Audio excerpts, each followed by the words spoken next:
Blan, ndoshta konferenca për shtyp më e këndshme për ty, sepse derisa gjatë sezonit flasim për pritjet, për ambicjet, për vështirësitë. Tani nesër kemi një ndeshje me Seleksin ku titulli kampion është në radhë të parë, më pas epilogu pavarësisht që duam të fitojmë. Si e pret skuadra këtë përballje?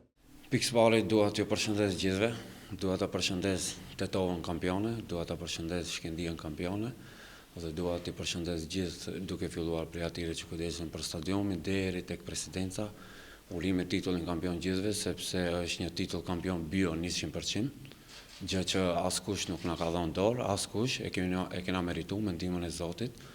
Sa i përket ndeshjes së nesërme, normalisht ndoshta nuk do të ketë stres negativ, që ja mendojmë ndeshjes, mirë po do të jetë një stres pozitiv, menzi presim ta shohim atmosferën që të përgatitet nga tifozët tonë.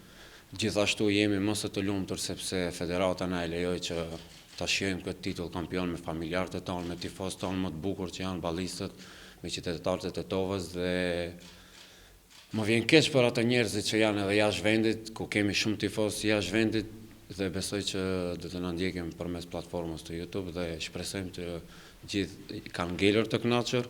Ishte një vit i vështirë, mirë po në fund ëmbëlsira ja dolëm të shpallëm kampion, me ndihmën e gjithë.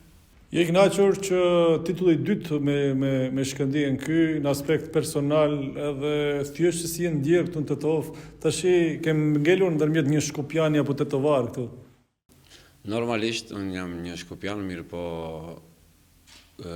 më shumë më ka ngro Tetova, sepse e tha edhe vetë djerë kampioni mi shpall, mirë po kjo më kënaq më së shumti, sepse e kom gjej në maksimum dhe kom pas një përgjithësi më ndryshe, sepse atëherë isha edhe më i ri, kurse tash ndryshon koha. Dhe nuk është e njëjtë si të dalësh me Shkëndijën kampion, si të ndalesh me ekipa të tjera kampion. Unë me Shkëndijën kam dalë dy herë, mirë po është një emocion i veçantë, sepse Shkëndija i përfaqëson gjithë shqiptarët kudo që janë. Dhe normalisht që kur Shkëndija fiton, të gjithë kanë qef ta fitojnë Shkëndijën, dhe kjo e bën edhe më të bukur sepse gjithë i ka kundërshtar, këtë e kanë dëshmuar edhe ekipet tjera. Mirë po është edhe një gjë shumë interesante që duhet ta them patjetër, se kur i troket vllaut në derë, ndoshta nuk ta çel derën, po ti çel syt.